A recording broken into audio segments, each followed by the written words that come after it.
Assalamualaikum warahmatullahi wabarakatuh. Selamat malam dan salam hangat untuk semua hadirin. Terima kasih telah bergabung dalam acara talk show spesial ini, Lingkar Temu Pemuda Generasi Memerangi Perubahan Iklim, yang diselenggarakan oleh Zona EBT, di mana kita akan mendalami diskusi yang menarik bersama narasumber kita yang luar biasa. Saya Istiqomah Soeharto, malam ini saya akan menjadi pembawa acara Anda. Sebelum kita mulai, aku penasaran nih, apa kabar semua EBT Heroes pada malam ini? Ini kan awal minggu ya, jadi aku lagi semangat banget. Nih, kalian juga semangat gak? Atau malah udah kepikiran semua tugas yang harus diselesaikan minggu ini ya? Boleh banget diketik di kolom chat sesuai angka 1 sampai 6 yang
Energi merupakan kebutuhan pokok bagi kehidupan manusia. Dengan energi, manusia bisa menerangi rumah, memasak, dan bahkan berkendara. Energi juga merupakan ujung tombak sektor kehidupan dunia, mulai dari pertanian, pendidikan, kesehatan, transportasi, dan bahkan ekonomi. Sayangnya, dengan adanya penggunaan energi yang masif, dihasilkan pula limbah yang sangat besar yang saat ini telah merusak lingkungan kita. Apalagi sampai saat ini, dunia masih sangat bergantung kepada energi kotor yang tak terbarukan. Hal ini membuat bumi diracuni polusi, membuat lingkungan rusak, dan mengakibatkan emisi gas rumah kaca meningkat. Dengan kata lain, kehidupan kita sedang terancam, dan apabila energi yang kotor ini tidak segera ditangani, maka iklim dunia akan semakin parah sehingga perlahan tapi pasti akan menghancurkan kehidupan di bumi ini. Salah satu penyebab masalah tersebut adalah masih lambatnya laju transisi dari energi kotor menjadi energi baru terbarukan,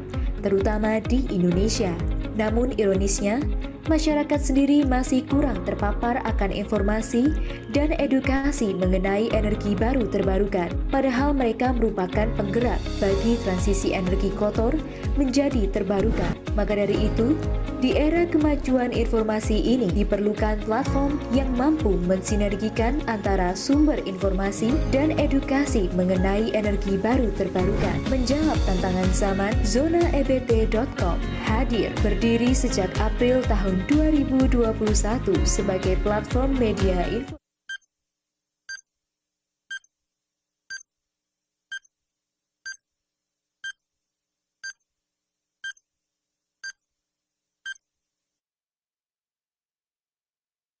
Baik, selamat malam lagi dan mohon maaf atas yang melihat technical difficulty yang tadi ya. Saya tidak merekomendasikan Telkomsel untuk area Sumedang. Baik, sebelum kita mulai, aku penasaran nih, apa kabar semua EBT Heroes pada malam ini? Ini awal minggu, jadi aku aku lagi semangat banget, karena technical difficulty tadi aku mungkin merasa kayak emoji 5, tapi selain itu, aku merasa emoji 1. Boleh banget nih diketik di kolom chat sesuai angka 1 sampai 6 yang menggambarkan suasana EBT Heroes saat ini.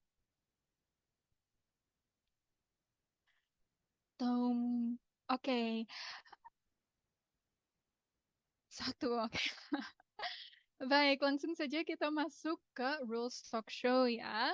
Sebelum masuk inti acara, saya izin untuk membacakan rules yang harus dipatuhi oleh EBT Heroes, yaitu 1. Peserta wajib mengenakan pakaian bebas rapi. 2. Peserta wajib mengganti nama dengan format nama underscore asal instansi. 3. Peserta wajib menonaktifkan mikrofon dan menyalakan kamera selama acara talk show berlangsung. 4. Peserta dapat mengaktifkan mikrofon ketika sudah dipersilahkan oleh MC. 5. Peserta dilarang untuk mencoret-coret, membuat kegaduhan baik melalui chat maupun via mikrofon, atau bertindak tidak sopan di depan kamera selama acara talk show berlangsung. Dan terakhir, peserta wajib mengikuti peraturan selama acara talk show berlangsung. Baik, selanjutnya ada promosi untuk mini kelas zona EBT berikutnya atas nama pelatihan desain SketchUp untuk teknisi panel surya yang akan dilaksanakan 20-21 November 2024 mulai jam 7 malam sampai jam 9 dan dilaksanakan via Zoom dengan speaker Muhammad Wahyu Hidayat dari Solar PV Energy Engineer. Baik. Selanjutnya ada sertifikat karbon. Um, Sertifikat Blue Carbon ini dapat diperoleh oleh proyek-proyek yang berkontribusi dalam mengurangi polusi, seperti menanam pohon atau menggunakan energi bersih. Dengan membeli sertifikat ini, maka kalian dapat mengimbangi jejak karbon yang mereka hasilkan, seperti pada saat menggunakan kendaraan ataupun aktivitas lainnya yang menghasilkan emisi. Kalian juga dapat berkontribusi dalam upaya melawan perubahan iklim dan mendukung proyek-proyek yang membantu mengurangi emisi gas rumah kaca seperti menanam pohon atau menggunakan energi terbarukan dengan cara membeli sertifikat Blue Carbon ini. Jadi kapan lagi kita bisa berkontribusi untuk bumi kita, tapi tanpa harus susah payah. Untuk yang berminat bisa langsung scan barcode yang tertera di layar untuk membeli sertifikat Blue Carbon ini.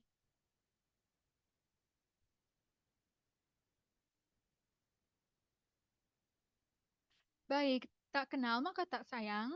Oleh karena itu, saya izinkan untuk memperkenalkan zona EBT kepada EBT Hero. Zona EBT adalah startup yang telah berdiri sejak 2021, yang dimana kami menjadi media informasi dan edukasi yang terfokus di energi baru terbarukan. Kalian bisa follow saja seluruh sosial media Zona EBT yang terdiri atas Instagram, Facebook, LinkedIn, dan juga Pinterest. EBT Heroes cukup search saja Zona EBT, maka akan langsung muncul platform kami. Jangan lupa untuk langsung klik tombol follow agar tidak ketinggalan informasi-informasi menarik mengenai energi baru terbarukan yang pastinya akan bermanfaat untuk EBT Heroes.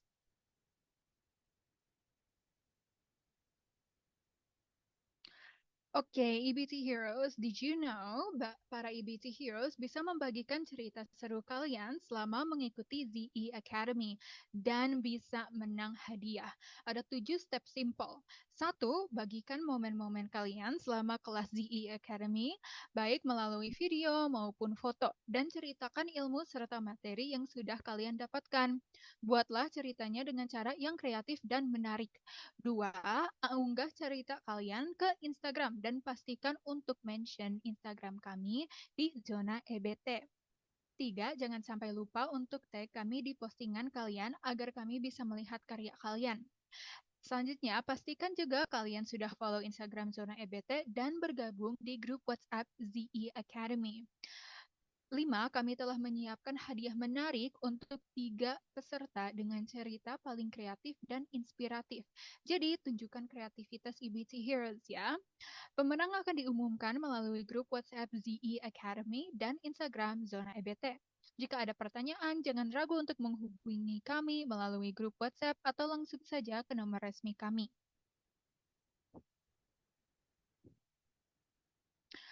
Oke, kenalan dengan saya sebagai fasilitator sudah dan zona EBT juga sudah, maka selanjutnya kita akan berkenalan dengan dua narasumber yang sangat luar biasa pada malam hari ini, yaitu Kak Mayalin dan Kak Faizal Rohmani. Oke, selamat malam kakak-kakak. Saya izin membaca atau lebih tepatnya meringkas CV yang sangat panjang dan prestigious dari beliau ini. Untuk Kak Mayalin, beliau saat ini menjabat sebagai National Chairperson dan Lead Investor di Generasi Energi Besi dan Executive Director di JK International.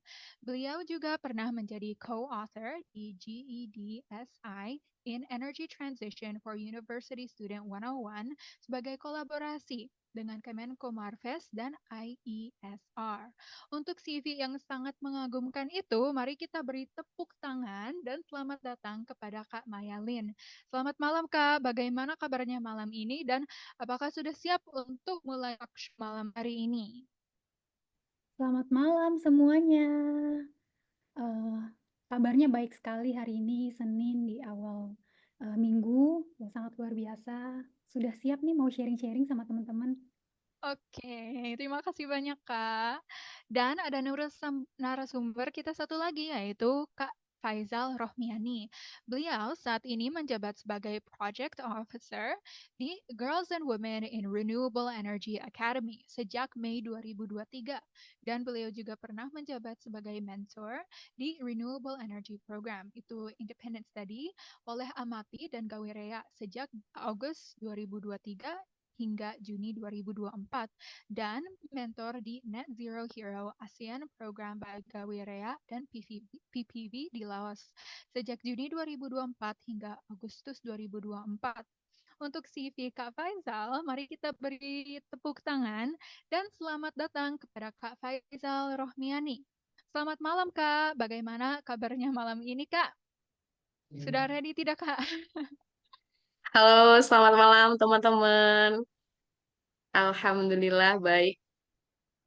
Semoga teman-teman juga dalam Alhamdulillah. keadaan baik dan sehat ya. Thank you. Amin. Oke, sebelum kita mulai, saya ingin mengucapkan sekali lagi terima kasih kepada Kak Maya dan Kak Faizal telah bergabung bersama kami. Oke, sebelum mulai talk show malam hari ini, Kak Maya sudah setiapkan something spesial untuk para EBT Heroes.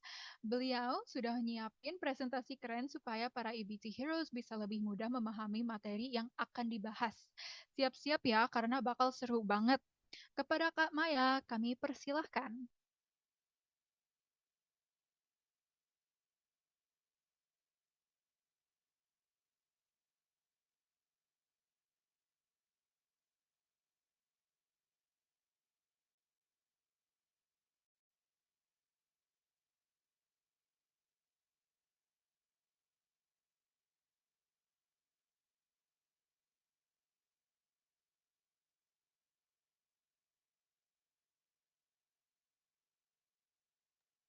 Halo, ya apakah suara saya sudah terdengar dan layarnya sudah terlihat? Sudah terdengar, Kak? Oke, terima kasih. Jadi katanya ada pepatah bilang kalau tak kenal maka tak sayang, makanya saya izin sama tim untuk share sedikit nih gambaran tentang apa sih Genbi dan apa sih kegiatan kami. Aku izin minta waktunya 5 menit kurang lebih, boleh ya? Oke, karena hari ini temanya Lingkar Temu Pemuda, Generasi Memerangi Perubahan Iklim. Mau kenalan sedikit tentang Genbi? Oh, sini. Oke, jadi Genbi itu adalah sebuah komunitas volunteer yang diinisiasi oleh ISR dan kami itu sifatnya inklusif ya, dari umur 8 sampai 80 tahun boleh join komunitas kami dan juga kita menggunakan science-based approach using platform yang diinisiasi juga oleh ISR. Selain itu kita juga mengimplementasi beberapa renewable energy seperti water, wind, and solar. Kami juga berfokus pada 3 pilar utama, pertama edukasi, aksi baik, dan juga advokasi. Dan untuk legalitasnya sendiri, Setelah bulan Mei ini kami sudah resmi menjadi yayasan. Dan berikut Instagram Genbi, boleh teman-teman cek-cek sedikit untuk lebih kenal tentang Genbi. Saat ini member untuk volunteernya sekitar 400-an member di 18 kota, dan yang terjauh saat ini Gorontalo, Bali, dan Lampung. Jadi Genbi saat ini masih ada di tiap 5 kota di Indonesia, dan kami berharap untuk terus menaikkan 30 chapter di tahun 2025 tahun depan. Oke, berikut tim di Yayasan Genbi, ada 10 orang kurang lebih. Dan kami juga ada National Brand Ambassador yang sangat variatif dari berbagai kalangan. Ada yang beauty pageant, polwan, terus juga ada yang dosen, dan juga ada pemuda berprestasi Sumsel. Dan tahun depan kami akan buka lagi nih kesempatan untuk teman-teman yang mau join jadi National BA di Genbi. Dan kalau bisa sih mau ada gender balance ya, jadi mau buka juga buat cowok-cowok nih yang mau join. Dan kami juga ada beberapa spotlights di International TV. Dan national news-nya juga sudah lumayan, walaupun baru setahun, tapi pergerakannya udah cukup cepat ya.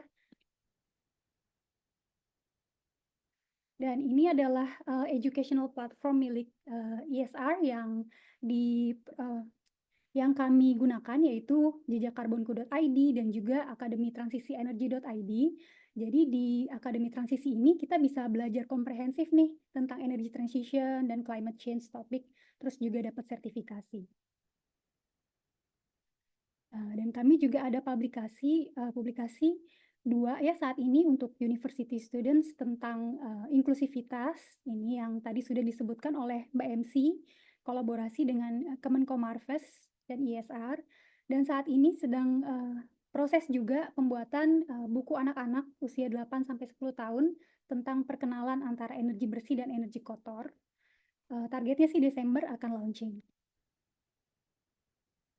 Untuk kegiatan yang kami lakukan cukup bervariasi. Salah satunya yang paling dekat ini adalah revitalisasi PLTMH di Sukabumi. Selanjutnya ada debat antar universitas tingkat nasional, Climate and Energy, dan itu finalnya bertepatan dengan IETD bulan ini.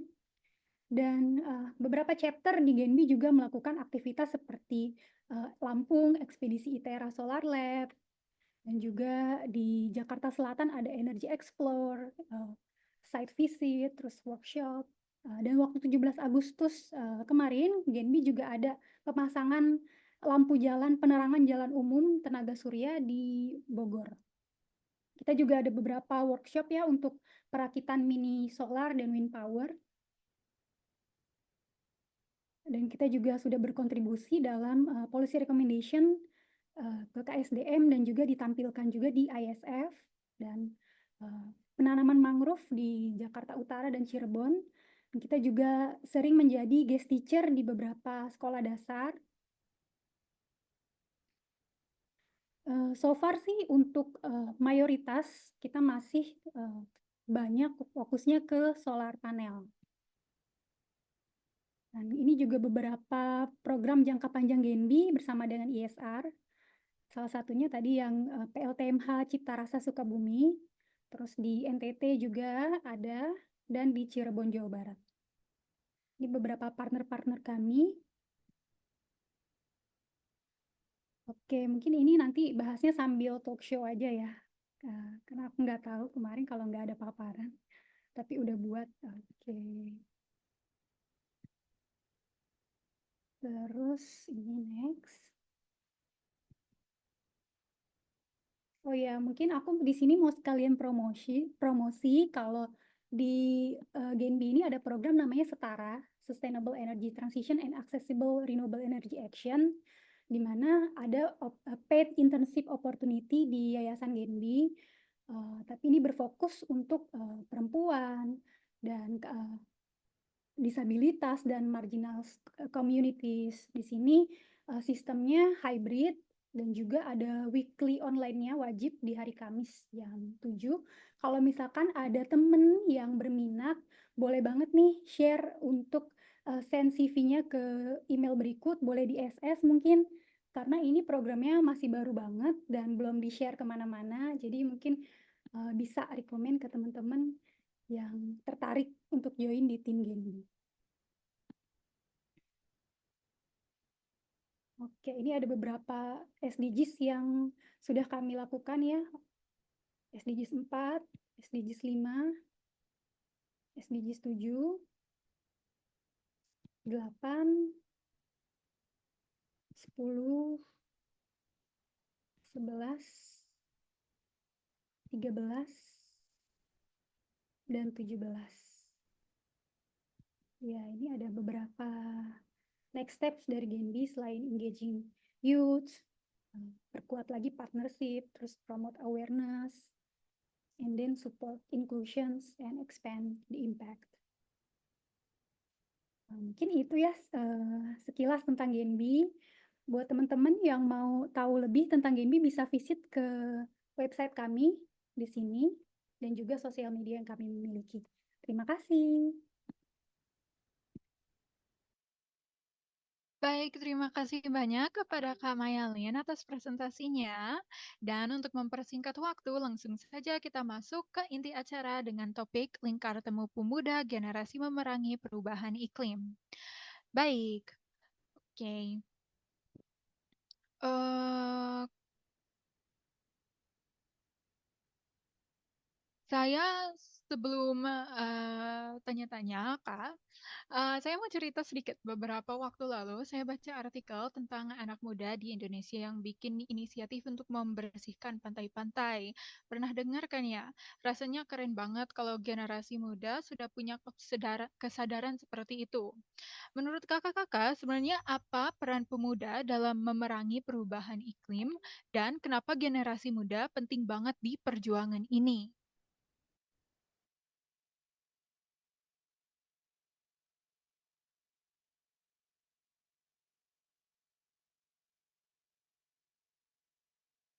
Oke, mungkin aku dulu atau ini terbuka pertanyaannya untuk semua Oh, boleh Kak, boleh, pertanyaan terbuka untuk Kak Faisal dan Kak Maya. Oh gitu, oke. Kalau menurut aku kenapa sih generasi muda penting banget? Seperti yang sudah sering banget ya disampaikan di berbagai seminar, yaitu pemuda itu selain sebagai agent of change, terus juga pemuda itu lebih melek terhadap teknologi ya. Jadi adaptasi terhadap teknologi-teknologi baru seperti renewable energy itu tuh lebih cepat. Terus juga kita juga perlu banget pemuda untuk support policy recommendations karena nggak seperti generasi-generasi sebelumnya yang mungkin dinilai kurang aware terhadap policy-policy yang terkait dengan green jobs ataupun renewable energy, seperti itu sih kalau dari aku. Baik, terima kasih Kak Maya. Kalau dari Kak Faisal, gimana ya Kak? Oke, kenapa, pemuda itu penting ya, seperti kita tahu berapa jumlah, eee, kita sebagai pemuda gitu untuk, di bonus demografi yang kita miliki saat ini tentunya, punya porsi yang sangat besar ya. Nah itu makanya kenapa itu penting karena, 10, 20 tahun lagi ke depan, apa yang kita lewati itu kita yang akan menjadi aktor-aktor utama gitu dalam, eee yang kita hadapi di lingkungan kita gitu ke depannya, seperti itu. Ngerti ngerti. Oke, bicara soal, pemuda harus semangat, saya jadi penasaran nih, karena setiap orang pasti punya alasan sendiri buat mulai peduli terhadap isu lingkungan ya. Kalau saya awalnya karena lihat banjir di sekitar rumah yang makin sering dan dari situ saya sadar, "Oh ini nggak bisa dibiarkan." Kalau dari kakak-kakak, apa sih yang memotivasi kakak-kakak untuk mulai terlibat dalam aksi-aksi iklim? Boleh ceritain dong perjalanan awal kakak-kakak? Oke, mungkin aku dulu ya, Kak, ya. Jadi kalau, tentang Gawirya ini pertama kita itu melihat, keresahan kami sendiri sebagai seorang pemuda gitu, kami mengikuti program yang kami ditempatkan di daerah EBT, di daerah 3T gitu, terluar, terpencil gitu kan, terdalam dari Indonesia. Kita berangkat dari Grassroots di situ, kami melihat bahwasanya, wah, permasalahan krisis iklim ini benar-benar nyata ya, apalagi untuk kaum-kaum miskin dan, kelompok miskin dan rentan apalagi gitu di daerah 3T gitu. Jadi seperti contohnya, secara langsung itu, mereka gagal panen gitu, padahal sebenarnya, mereka cuma, sawah tada hujan yang mereka miliki gitu, which is cuma 1 tahun sekali mereka bisa dapetin itu gitu, dan itu terasa banget gitu. Mereka, nggak bisa panen atau melakukan bercocok tanam gitu sesuai dengan, masa yang dulunya mungkin di bulan apa harusnya hujan, seperti itu. Nah, dari situlah, dari keresahan itu kami mulai datang gitu, gimana sih kita sebagai pemuda, bisa coba untuk berbuat gitu kan. Terus habis itu kami merasa bahwa banyak, keterbatasan akses informasi gitu dan pendidikan tentang edukasi perubahan iklim ini gitu. Sendiri kalau kita lihat di daerah 3T apalagi gitu ya, mereka tuh benar-benar, jauh dari akses gitu. Gimana mau tahu, tentang perubahan iklim itu sendiri ketika, mereka aja untuk belajar untuk, apa namanya, kebutuhannya sehari-hari, kebutuhannya untuk belajar di malam hari aja belum bisa terpenuhi karena belum ada listrik sama sekali, kayak gitu sih. Dari keresahan-keresahan itu kita datang, membawa Gawirea untuk, starting this SMEs gitu.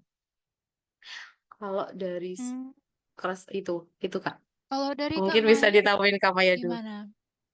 Oke, Heeh. kalau ini mungkin dari perspektif pribadi ya, karena kalau dari Genbi ada beda lagi vision-nya. Kalau aku mungkin sharing-sharing kenapa aku tertarik di bidang energi bersih ini. Pertama karena memang, bisnis, keluargaku itu adalah, terkait dengan energi. Jadi kami sudah selama 20 tahun bergerak di bidang fossil fuel dan kami merasa kami tuh perlu banget mengikuti, goals dunia, yaitu nggak bisa nih kita selalu ketergantungan terhadap fossil fuel, nanti, bisnis kami nggak akan sustain dong tahun 2050. Nah, terus kita selalu berinovasi untuk terus berpikir bagaimana caranya nih kita masih tetap, eksis di bidang energi, namun bisa lebih sustain gitu. Nah, aku sendiri tugasnya adalah di bidang inovatif sustainability and business development, di mana aku tuh selalu, berinvestasi kepada, program-program maupun teknologi-teknologi energi terbarukan, salah satunya di wave energy dan juga, ada juga, waste to energy itu sudah pegang patennya di seluruh dunia, teknologinya itu di Korea Selatan.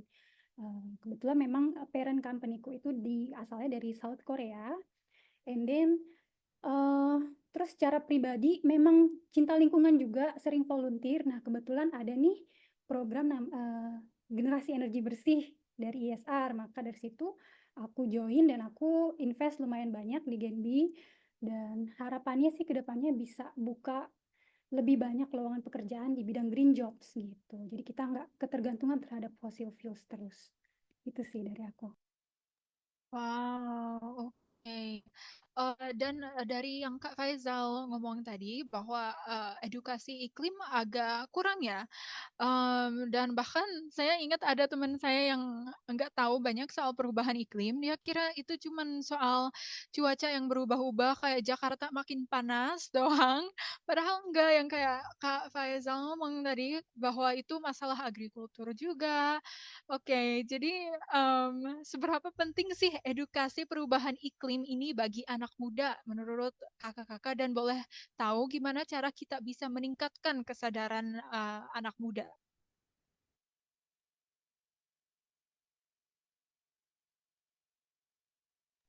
Oh, mungkin sekarang bisa mulai dari Kak Maya? Sorry untuk, meningkatkan kesadaran pemuda, is it correct ya? Iya, betul betul. Oke, untuk meningkatkan kesadaran pemuda mungkin bisa mulai dari hal kecil dulu nih, teman-teman bisa kayak, eee, menggunakan less plastik, terus juga bergabung di komunitas-komunitas yang mendukung terhadap, sustainability. Contohnya seperti, zona EBT ataupun generasi energi bersih. Karena di situ kita banyak teman-teman yang memiliki visi dan misi sama juga, dan kita juga akan termotivasi untuk terus berjuang di bidang ini perubahan iklim. Gitu sih kalau dari aku.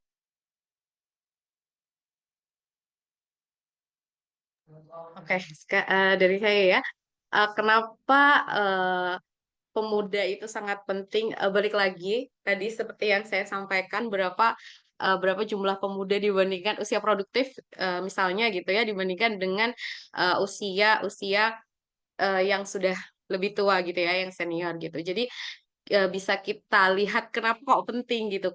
Karena kita adalah yang memegang Indonesia ini. Kita adalah leader untuk masa depan 20 tahun ke depan kita yang akan menjadi leader gitu. Nah, mulainya dari mana? Seperti kata Kak Maya tadi, mulai dari hal-hal kecil. Selain itu mungkin bergabung dengan komunitas tadi seperti kata Kak Maya. Kemudian ada juga pengetahuan itu adalah kunci. Baik itu untuk saya sebagai pribadi yang juga masih baru ya bergabung di isu ini gitu. Jadi mungkin teman-teman bisa mencoba untuk mempelajari dan memahami isu-isu tentang perubahan iklim ini seperti itu. Dan kemudian mungkin contohnya juga mulai dari aksi nyata yang bisa teman-teman lakukan dari sesuai apa kesenangan teman-teman masing-masing. Jadi contohnya, semisal kita sukanya berbicara, ya udah kita mulai aja nih dengan eh, cara-cara diskusi seperti ini kayak gitu. Atau mungkin teman-teman sukanya nulis, oke, mencoba untuk campaign awareness gitu ya tentang perubahan iklim ini di media sosial teman-teman atau mungkin di blognya teman-teman kayak gitu. Nah, terus ada satu lagi sih yang harus teman-teman eh, pahami adalah kita itu harus fokus pada dampak, bukan kesempurnaan gitu. Jadi contohnya kalau kita mau memerangi iklim, ini gitu ya, kita mungkin punya pemikiran A, B, C, D, E, banyak banget yang ingin kita lakukan. Tapi coba teman-teman kita kan mikirnya banyak itu dalam satu waktu kita bisa kerjakan gitu. Kita mengejar kesempurnaan gitu. Enggak. Teman-teman mungkin bisa lakukan dengan hal-hal kecil yang itu dampaknya eh, kan signifikan gitu. Contohnya seperti kata Kak Maya tadi gitu, kita mengurangi satu kantong plastik aja. Satu orang satu kantong plastik dikali 30 hari. 30 kantong plastik bisa terkurangi. Kita bisa bayangin kalau semisal itu bisa dilakukan banyak orang gitu ya. Jadi dimulai dari langkah-langkah kecil itu dan kita fokusnya pada dampak gitu. Jangan mengejar kesempurnaan. Kalau dari saya seperti itu. Oke. Oh, oke, oke. Oke, kalau kesadaran anak muda sudah ada, langkah berikutnya kan biasanya aksi. Dan ya boleh mulai dengan yang kecil-kecil, kayak less plastik, kayak Kak Mayalin bilang, dan ngomong, diskusi dengan teman. Tetapi mungkin kalau kita mau melakukan yang lebih dari itu, tapi kayak kita bingung karena emang banyak banget masalahnya. eh, Kita perlu sesuatu yang inspirasi, sebuah inspirasi ya. Bisa kakak-kakak cerita contoh inisiatif atau aksi nyata yang sudah dilakukan oleh anak muda untuk memerangi perubahan iklim.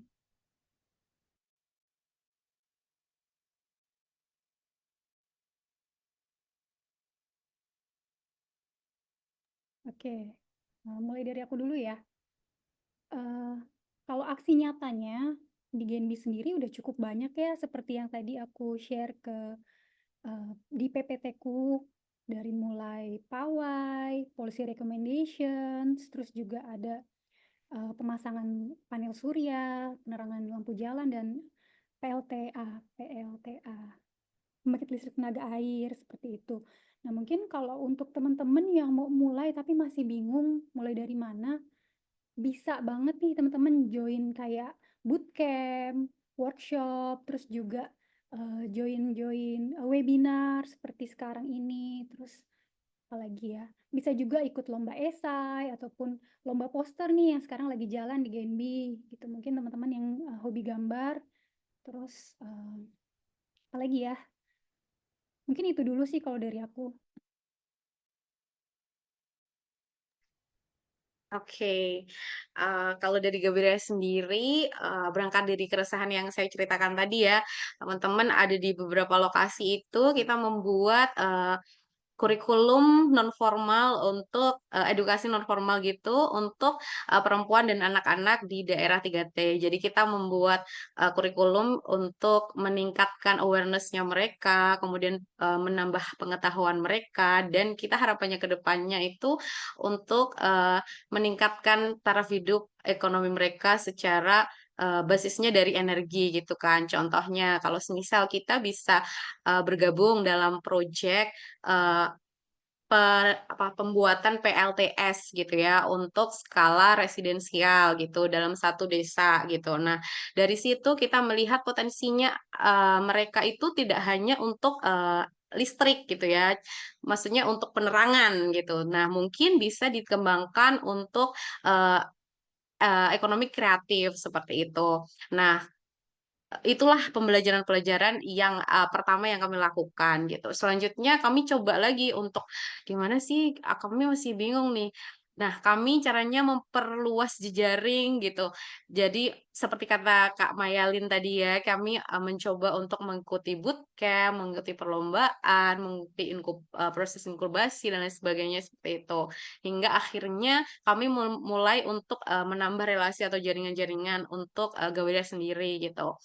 Nah, akhirnya di tahun kemarin, kami, kalau teman-teman tahu, kami membuat kurikulum untuk, mahasiswa. Jadi kami bekerja sama dengan Amati Indonesia. Kalau teman-teman pernah dengar, itu adalah program studi independen. Nah, salah satunya adalah program renewable energy. Jadi, kami memulai inisiasinya jadi dari yang tadi yang mungkin kita nggak pakai finansial gitu ya, kita nggak ada dukungan finance gitu. Nah, kami mulai untuk mencoba mengikuti berbagai kegiatan atau project atau funding gitu, supaya bisa dapat finance dan mencoba untuk memperluas kolaborasi jaringan kami gitu. Seperti itu sih sampai sekarang untuk impact-nya kalau yang program Net Zero Hero itu atau program studi independen yang renewable energy itu sudah mencapai 700 mahasiswa gitu dan, sudah ada ide sekitar 80 proyek sosial yang berbasis energi baru terbarukan, baik dalam bentuk capacity building, terus, pengembangan teknologi gitu, dan juga, social campaign seperti itu. Wow, luar biasa banget. Oke, tapi, walaupun kayak, inisiatif dana aksi, iklim itu sudah dibantu oleh Kak Mayalin dan Kak Faizal dengan studi independen atau lomba poster, ada juga yang masih, mengalami tantangan ya anak muda. Apa sih tantangan terbesar yang biasanya dihadapi anak muda dan gimana, menurut kalian cara mengatasinya?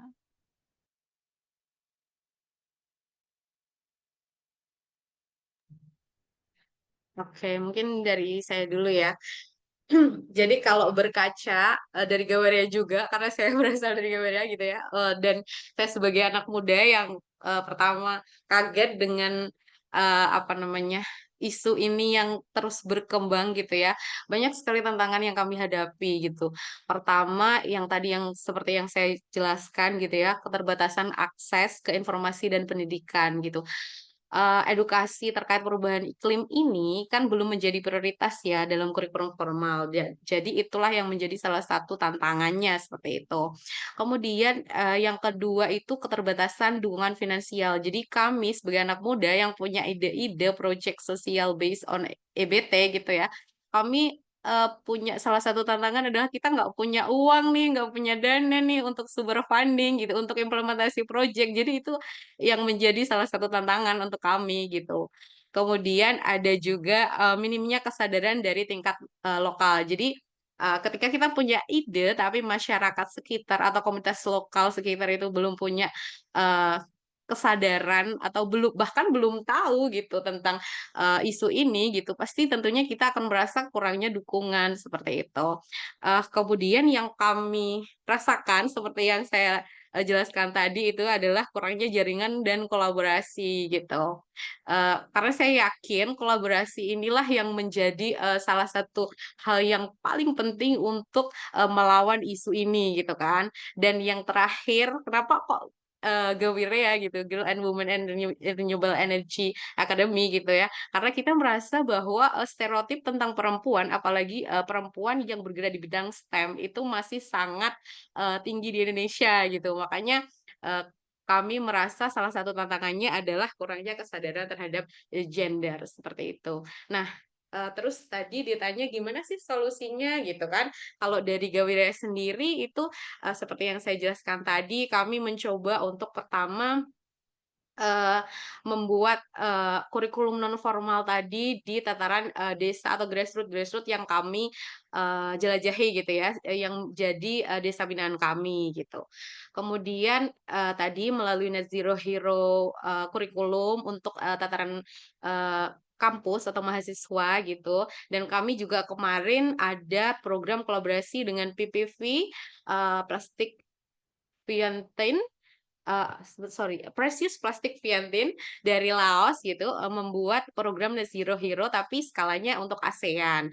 Apa sih program ini? Ini tuh sebenarnya program di mana kita itu memberikan knowledge kepada mahasiswa atau umum gitu ya, yang mengikuti itu, tentang baik soft skill maupun technical skill-nya gitu. Nah, di antaranya dari program ini kita memunculkan beberapa masalah yang terjadi di, daerah-daerah 3T. Kemudian, kita membekali tadi mahasiswa dengan, pengetahuannya tadi untuk mencoba, eee, mencari solusi yang berbasis EBT untuk menangani dari permasalahan-permasalahan itu tadi, gitu. Jadi timbullah proyek-proyek sosial yang berbasis EBT, seperti itu. Itu sih, beberapa contoh saja dari yang kami lakukan. Terima kasih.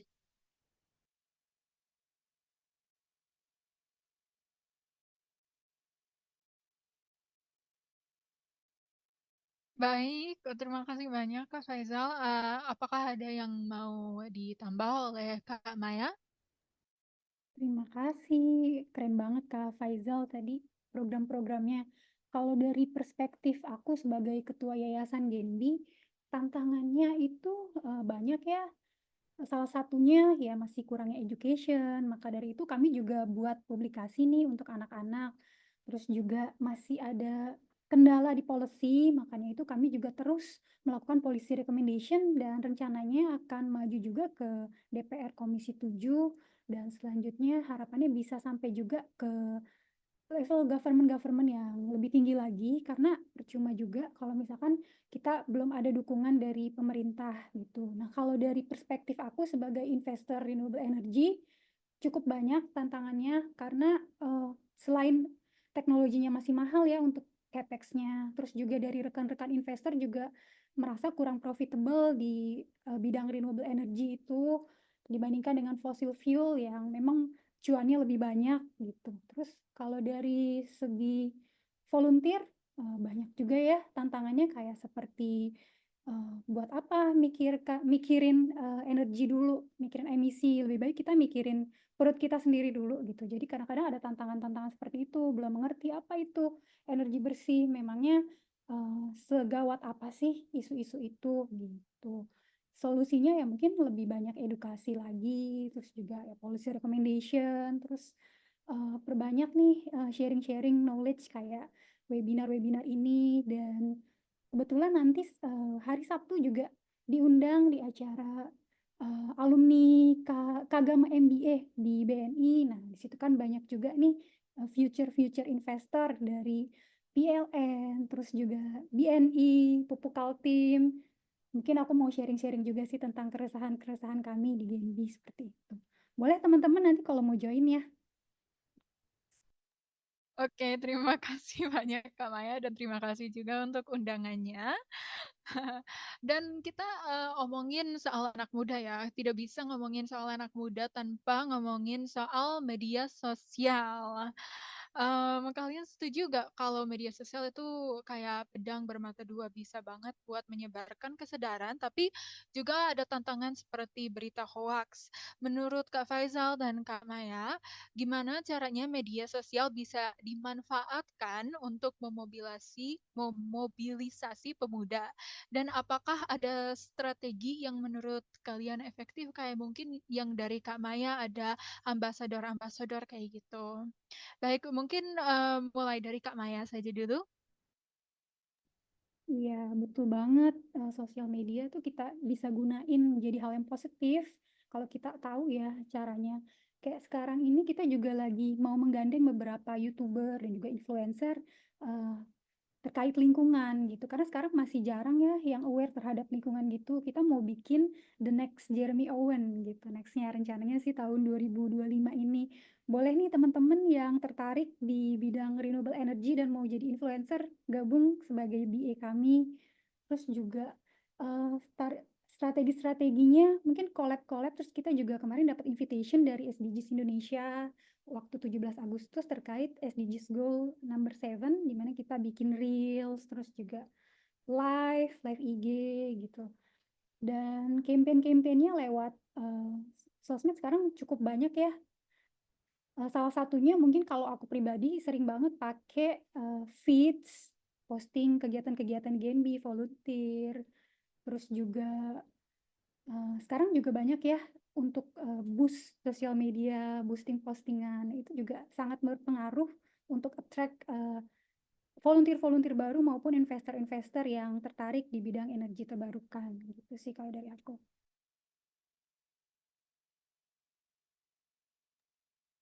Oke, kalau dari aku ya, mmm, memang sosial media itu play vital role sangat sangat sangat terasa ya.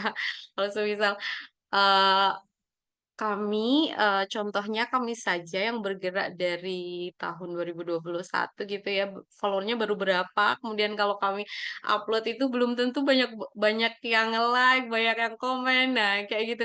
Memang, gimana ya, sosial media ini berperan penting, tapi kami sendiri juga masih berpikir gimana ya caranya mengeksplorasi sosial medianya supaya lebih lebih kokoh gitu. Tapi ternyata, dari beberapa, apa namanya, koneksi atau relasi yang kami dapatkan, kemarin kami dapat program apa saya lupa, itu tuh gara-gara, website gitu. Ternyata memang, semenarik itu gitu, ternyata untuk, apa namanya, eee, untuk sharing awareness dan lain sebagainya gitu ya.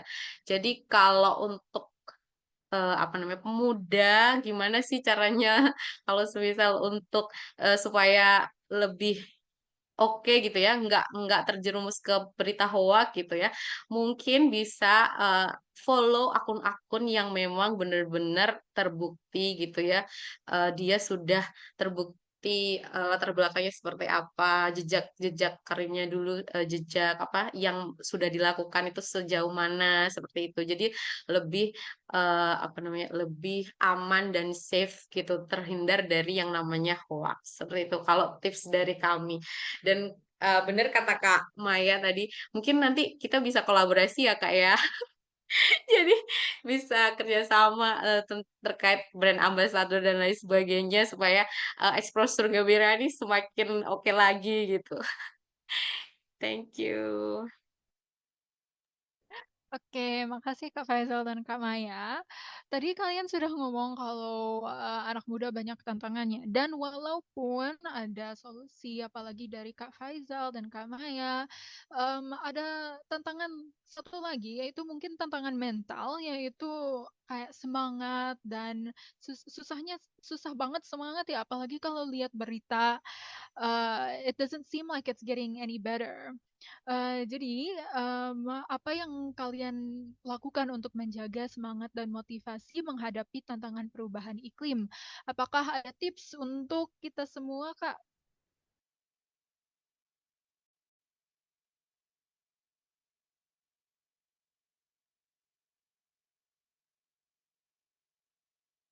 Oke, mungkin dari aku dulu ya. Kalau masalah, tipsnya gimana, aku sendiri pun masih naik turun motivasinya. Kadang-kadang kalau anak-anak yayasan ini, mulai susah diatur ataupun mulai turun semangatnya, kadang aku juga ikut turun semangatnya. Tapi gimana caranya supaya tetap stabil, kita tuh harus selalu punya goal gitu, punya mimpi. Aku sendiri punya mimpinya besar sekali ya, aku pengen bikin, eee, daerah ataupun pulau dari energi bersih, fully desa swadaya energi gitu. Jadi setiap kali aku menyerah mungkin aku selalu ingat lagi terhadap mimpi-mimpi besarku gitu, "Oh, kalau bukan aku nanti siapa lagi nih? Aku tuh pengen banget menyerap, tenaga kerja di bidang energi terbarukan kalau bisa sih 11.000 karyawan," seperti itu. Mungkin itu sih kalau dari, segi, pengusaha ya, tapi kalau dari segi relawan, wajar aja kok misalkan kita, naik turun motivasinya, tapi gimana cara kita, meng-conquer our ini ya, motivation itu dari diri sendiri, terus juga dari lingkungan sekitar, perbanyak, teman-teman yang juga miliki visi misi yang sama, gitu.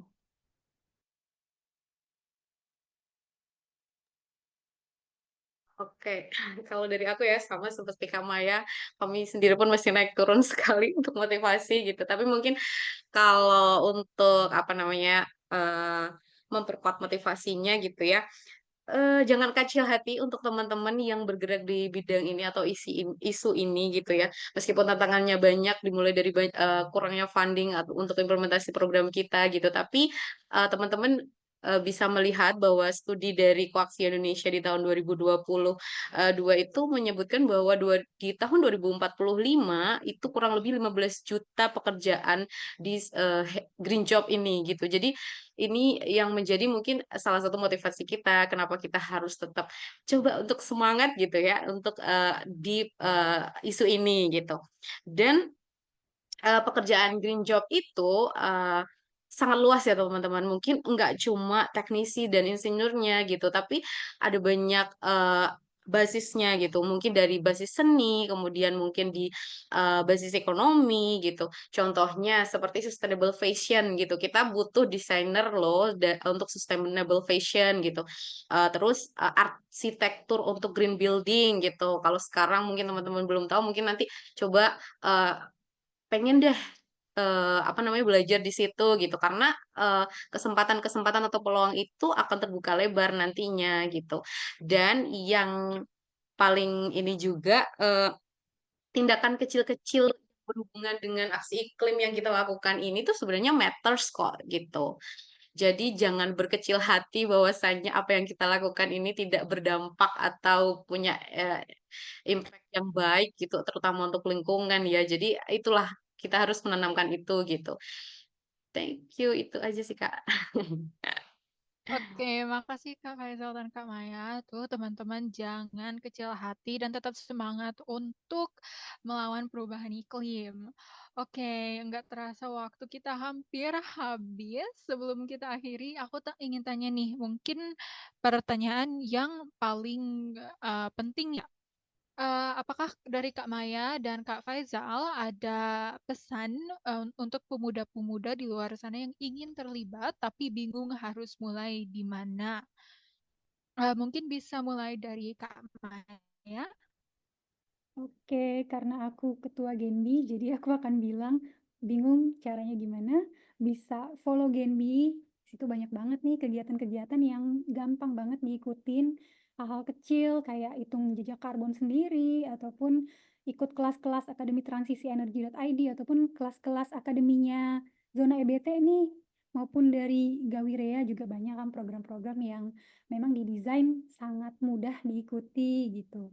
Terus juga kalau dari pribadi ya mungkin buat temen-temen bisa mulai dengan, kesadaran diri. Kayak sekarang nih udah jadi ketua Genbi, udah malu nih pakai, mobil-mobil fossil fuel lagi gitu. Jadi sekarang udah mulai investnya ke energi, ini apa, electric vehicle dan juga pengen buat juga, charging station di Jakarta. Ya semoga tahun depan udah terrealisasi semuanya. Gitu sih kalau dari aku. Baik, kalau dari Kak Faizal? Oke, kalau dari saya promosi dulu juga kegiatan di Gawir ya. karena sebentar lagi mungkin kalau teman-teman yang ada di Ambon, bisa ngikutin workshop in person kami. Jadi nanti di tanggal kalau tidak 22, 23 di bulan ini kami ada workshop in person. Jadi di sana ada diskusi interaktif gitu ya, nggak cuma diskusi yang satu arah. Kemudian ada simulasi juga untuk apa namanya PLTS off grid gitu ya. Terus habis itu di sana juga teman-teman akan menambah relasi tentunya. Jadi kalau semisal teman-teman mau coba untuk memulai di Ambon, ada in person. Kemudian kalau teman-teman ingin mencoba memulai dengan cara online, kami juga ada program dengan apa namanya? Dengan Ecomonus Vita dari Uzbekistan, kami ada program chatbot AI, jadi kita chatbot AI untuk edukasi energi baru terbarukan, khususnya untuk waste management dan agriculture. Jadi teman-teman bisa banget daftar di situ karena itu free dan cuma butuh 7 minggu untuk belajar dasar-dasarnya gitu. Jadi mungkin teman-teman bisa join itu gitu untuk mulai langkah teman-teman gitu ya. And it's free. Kemudian kalau ditanya apa langkahnya? Teman-teman bisa lakukan langkah terkecil yang bisa teman-teman lakukan di mana teman-teman berada karena dunia ini menunggu first step-nya teman-teman untuk bareng-bareng heal the world. Thank you. Terima kasih banyak. Jadi teman-teman, kalian sebagai sudah mengikuti zona EBT atau mengikuti Genbi dan Gawerea, kalian sudah mengambil first step untuk perbaikan perubahan iklim. Dan kakak-kakak sebagai direktur Genbi dan Gawerea, menurut kakak-kakak gimana ya untuk 10 tahun ke depan dengan zona EBT, Gawerea, dan Genbi? Gimana ya peran peran pemuda dalam memerangi perubahan iklim? Dan apakah kalian optimis dengan apa yang bisa pemuda capai?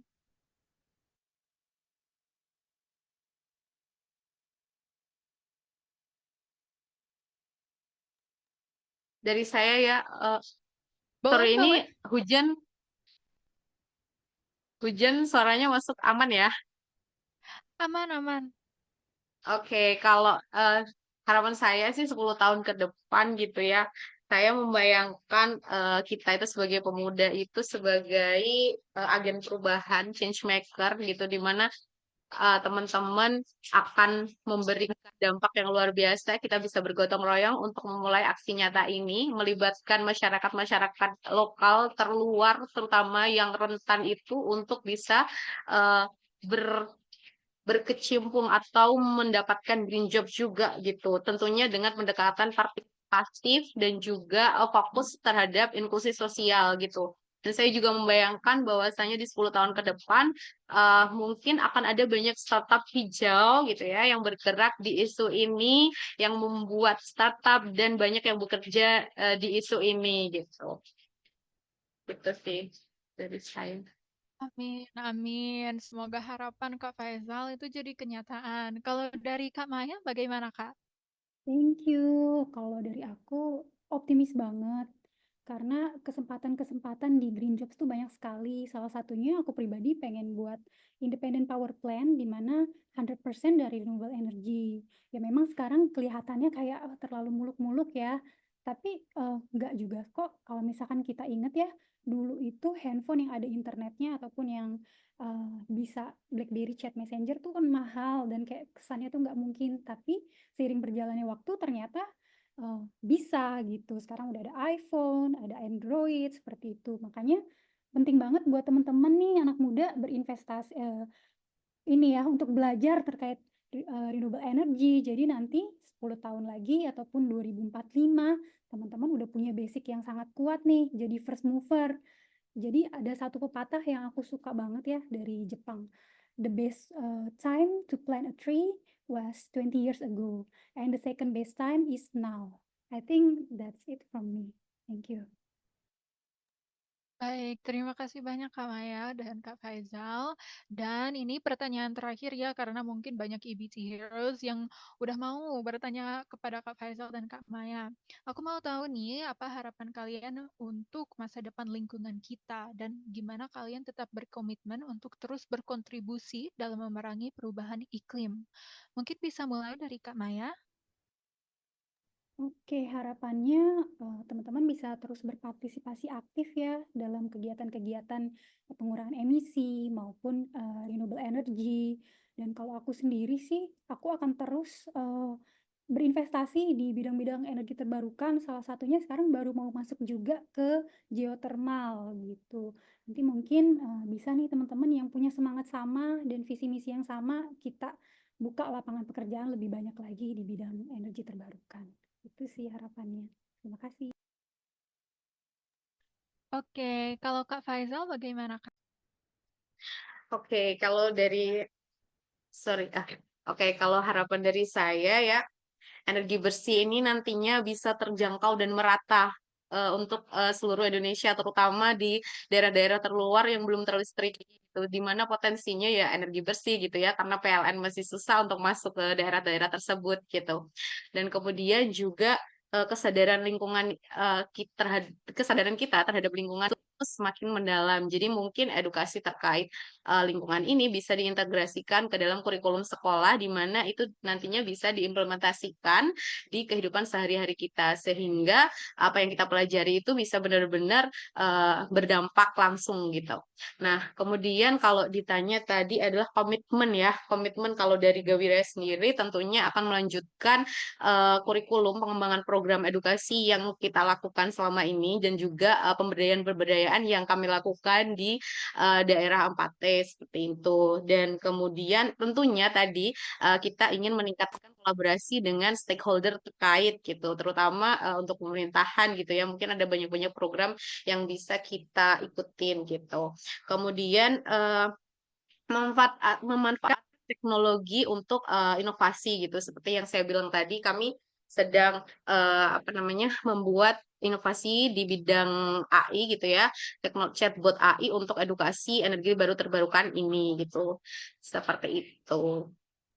Wah, terima kasih banyak, sangat ambisius dan saya sangat semangat untuk melihat semua kontribusi kakak-kakak ini. Terima kasih banyak ya Kak Maya dan Kak Faizal atas insight dan cerita-ceritanya hari ini. Aku yakin banget semua yang mendengarkan pasti merasa terinspirasi, termasuk aku sendiri sebagai anak muda.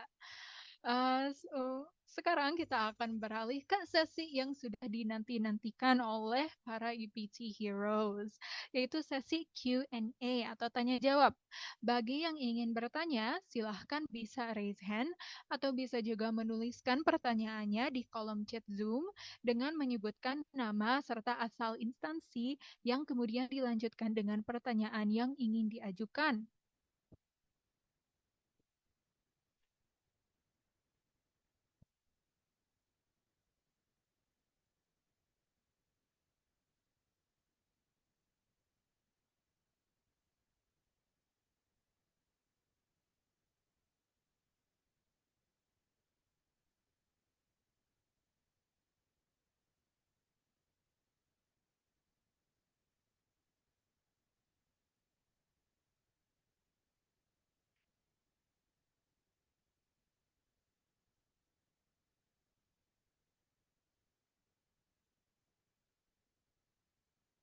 Oke, saya ingatkan bahwa sesi Q&A ini ada 30 menit, jadi masih banyak waktu untuk teman-teman untuk nanya Kak Faizal atau Kak Maya tentang topik ini. Dan tidak usah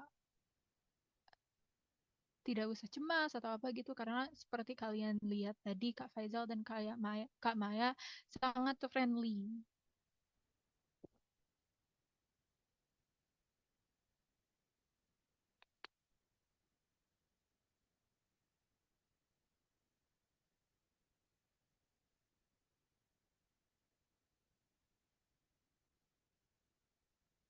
Mungkin bisa sharing-sharing anak-anak Genbi nih ada yang join di sini. Gimana kesan-kesannya bekerja di bidang renewable energy atau green jobs di Genbi. Boleh. Oh iya, betul banget. Boleh banget nih sharing pengalaman para Genbi. Ada Silahkan Aji, raise Aji, hand dan on cam saja ya, Kak. Aji, Rahmat, Zikra, sharing-sharing gimana, kendalanya apa?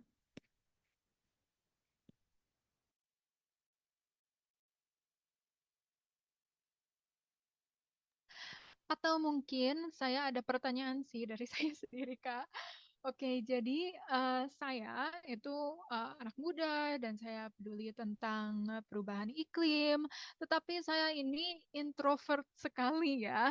Jadi menurut kakak-kakak, apakah perlu banget komunitas dan kolaborasi antara pemuda? Kayak seberapa penting kolaborasi antara pemuda, komunitas, dan organisasi lingkungan dalam memerangi perubahan iklim? Tentu saja kita tidak bisa melakukan hal yang sepenting ini sendiri ya. Apakah ada contoh dari kakak-kakak yang kolaborasi yang inspiratif gitu gak, Kak?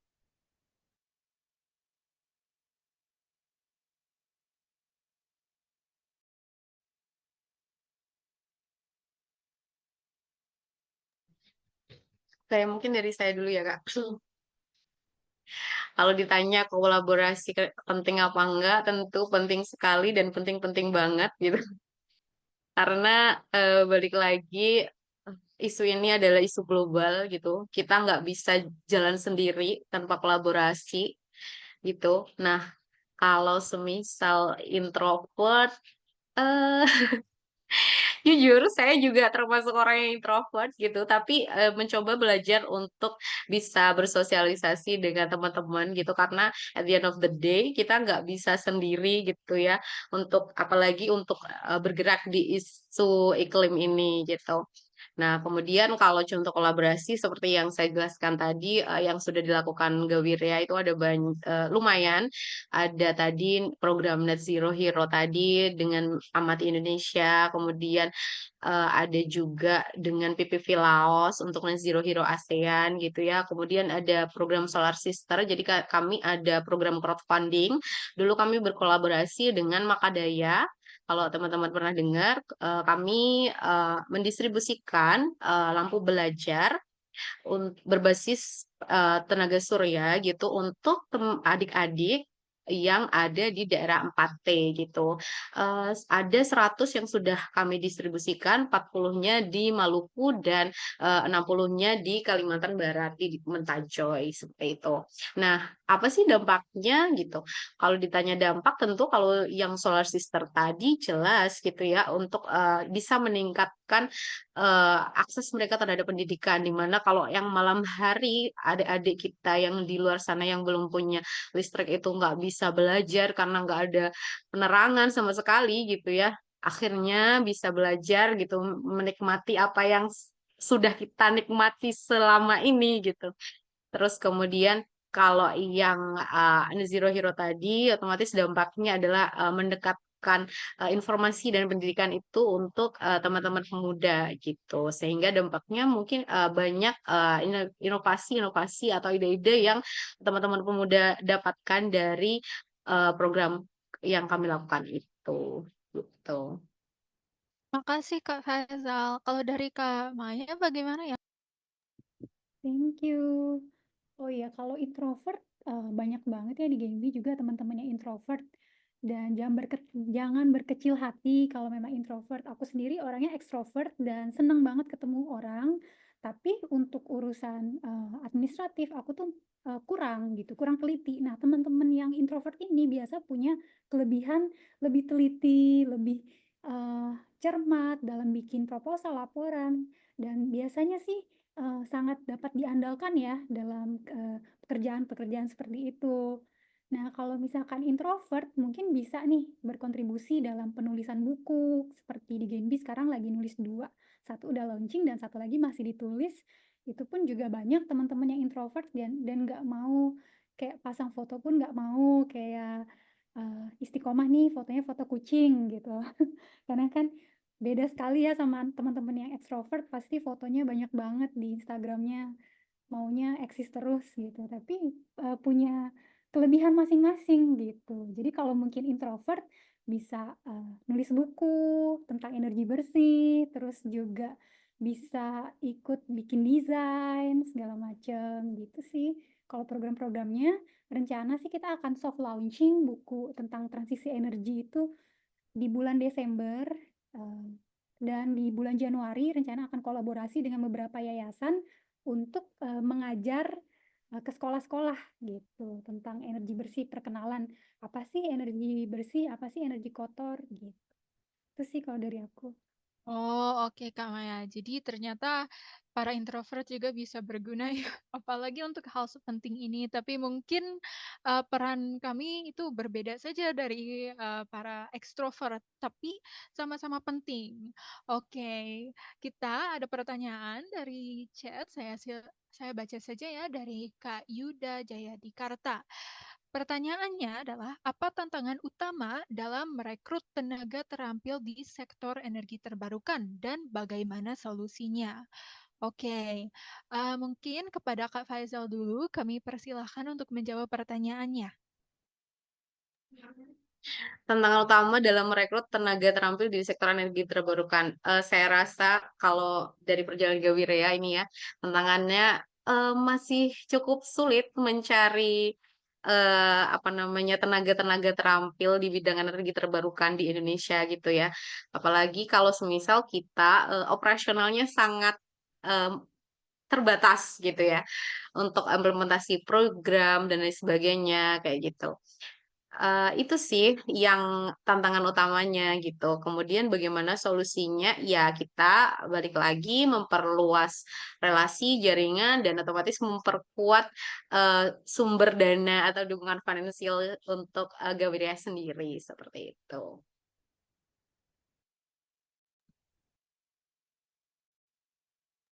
Baik, selanjutnya dipersilahkan untuk Kak Maya untuk menjawab pertanyaannya juga. Terima kasih. Oh iya, kalau tantangan dalam merekrut, tenaga ahli di bidang renewable energy ya, saat ini karena belum terlalu banyak yang aware terhadap, renewable energy ya, karena masih baru, tantangannya mungkin, mencarinya agak cukup sulit. Kalau untuk anak teknik biasa sih paling banyak, kita, dari relawan-relawan dulu kita pilih yang memang, terlihat memiliki potensi yang baik, lalu kemudian kita hire untuk join yayasan gitu sebagai staff. Dan juga kalau untuk, apa ya, tenaga-tenaga di bidang, advokasi seperti itu juga masih jarang sekali. Biasanya, lebih banyak ke sustainable living, tapi untuk specifically ke energi bersih terbarukan, itu masih sulit. Nah, mungkin solusinya kita lebih perkuat lagi di policy recommendation dan juga advokasi-advokasi itu sendiri di sosial media maupun, dengan seminar-seminar seperti yang diadakan saat ini. Terima kasih. Baik, terima kasih banyak kepada Kak Yuda atas pertanyaannya. Mari kita lanjutkan ke pertanyaan berikutnya dari Kak Iqbal atau Brani. Oke, pertanyaannya adalah, eee, Kota Jombang memiliki 1,3 juta populasi dan banyak berproduktif di bidang agriculture, terutama tebu.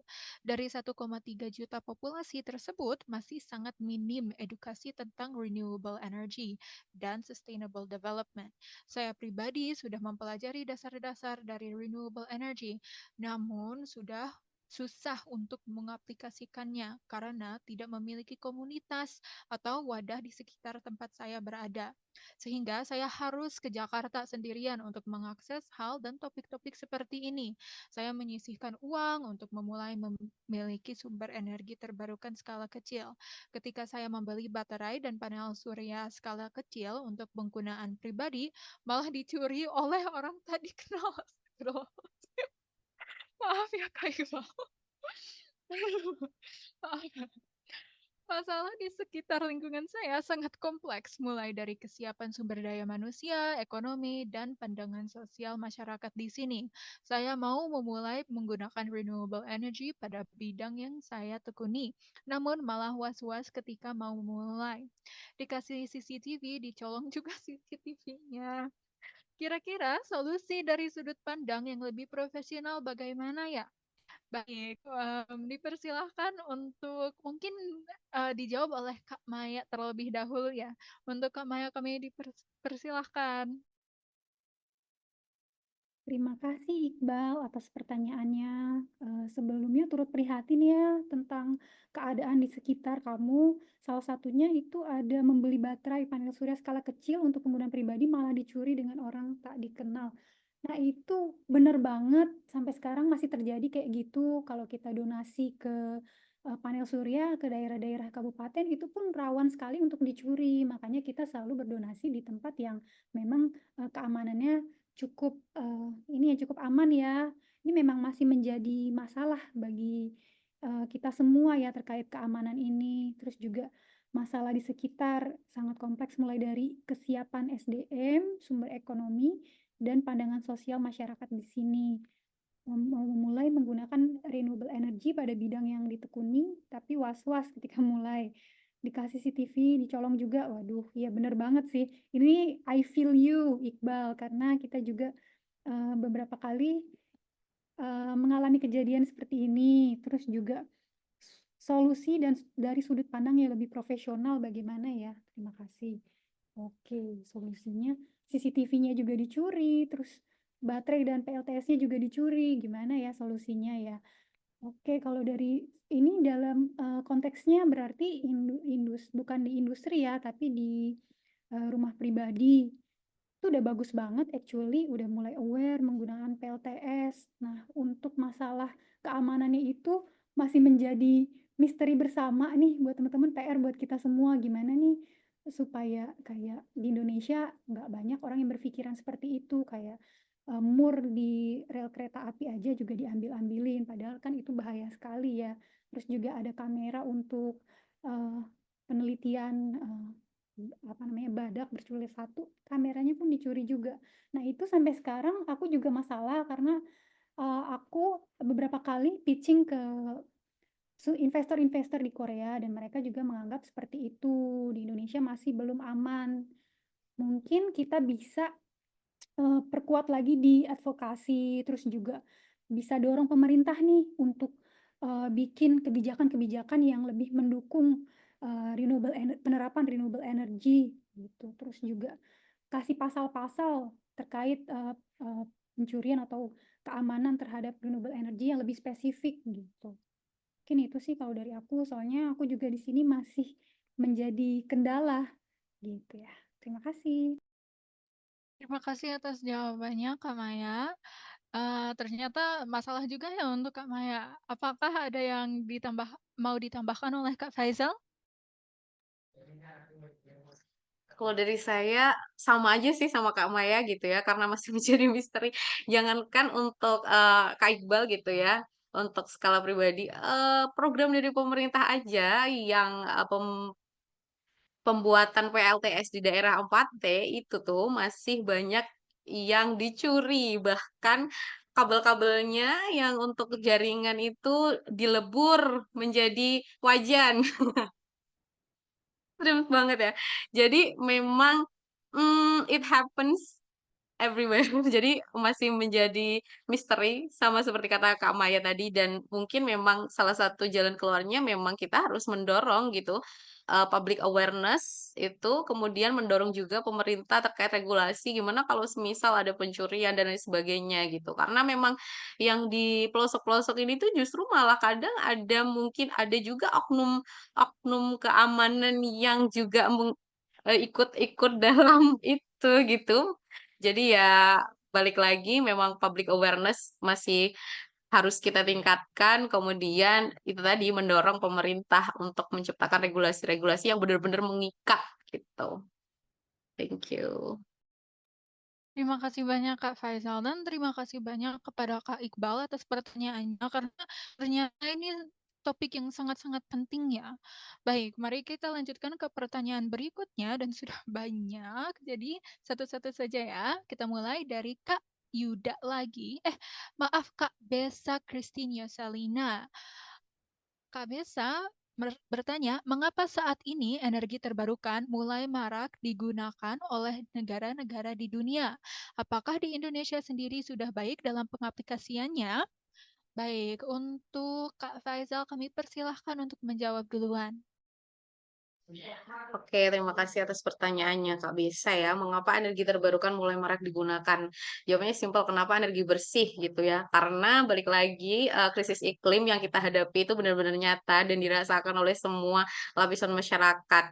Makanya kenapa pemerintah dan banyak negara-negara maju itu mendorong untuk kita mulai transisi ke energi baru terbarukan gitu. Apakah di Indonesia sendiri sudah baik dalam pengaplikasiannya? Indonesia sendiri punya target bauran energi ya. Kalau untuk target net zero hero emission itu di tahun 2060 gitu. Nah, apakah sudah baik? Masih banyak PR. Seperti yang saya jelaskan tadi, kita punya program untuk peningkatan elektrifikasi di daerah-daerah terluar Indonesia, tapi ternyata yaitu untuk permasalahan dari maintenance-nya, dari pengoperasiannya, kemudian dari public awareness-nya masyarakat lokal dalam apa namanya, pengembangan atau sustainabilitas dari program-program pemerintah ini juga belum bisa dilaksanakan dengan baik seperti itu gitu. Jadi kalau untuk pengaplikasiannya masih banyak PR yang harus kita lakukan gitu sih. Kalau dari saya seperti itu. Oke, terima kasih banyak Kak Faisal. Apakah ada yang ingin ditambahkan oleh Kak Maya? Oke, mungkin aku mau nambahin sedikit, betul banget masih banyak PR dan terakhir aku baca laporan ISR, saat ini yang memimpin baru Jawa Barat dan juga Bali untuk penerapan energi terbarukan. Memang cukup bagus ya, melebihi target. Dan kenapa mulai banyak yang beralih ke energi terbarukan, mulai banyak EV nih sekarang kalau di Jakarta kita lihat. Karena kita mulai sadar nih ternyata memang biaya investasi awalnya tinggi sekali, tapi ke depannya kita nggak perlu bayar, fossil fuel lagi nih, nggak perlu beli, apa namanya, bahan bakar karena sudah tidak terbatas dari, bumi kita yang sangat, indah ini, yang sangat, baik ini dan kita udah mulai sadar untuk nggak mau lagi nih terus-terus, menghasilkan emisi dan mengotori bumi. Mungkin lebih ke awareness juga, terus sekarang juga pemerintah gencar sekali terhadap kebijakan-kebijakan maupun, kegiatan-kegiatan dunia juga sekarang geraknya semua ke arah sustainability, net zero, di mana-mana net zero COP28 seperti itu, lebih banyak orang yang beralih ke energi terbarukan gitu. Itu sih kalau dari aku. Terima kasih atas jawabannya dan terima kasih kepada Kak Besa atas pertanyaannya. Baik, kita lanjut ke pertanyaan berikutnya dari Kak Yuda lagi. Kak Yuda bertanya, faktor-faktor apa yang menyebabkan rendahnya serapan tenaga kerja terlatih dan tersertifikasi di sektor energi terbarukan? Dan keterampilan apa yang perlu diprioritaskan untuk meningkatnya? Baik, kepada Kak Maya kami persilahkan untuk menjawab. Rendahnya serapan tenaga kerja terlatih dan tersertifikasi di sektor energi terbarukan. Karena saat ini belum terlalu banyak ya kurikulum terkait energi terbarukan seperti dulu di UGM juga ada energi nuklir dan kemudian udah discontinue gitu. Terus sekarang sih udah mulai ada jurusan sustainability di UGM sendiri.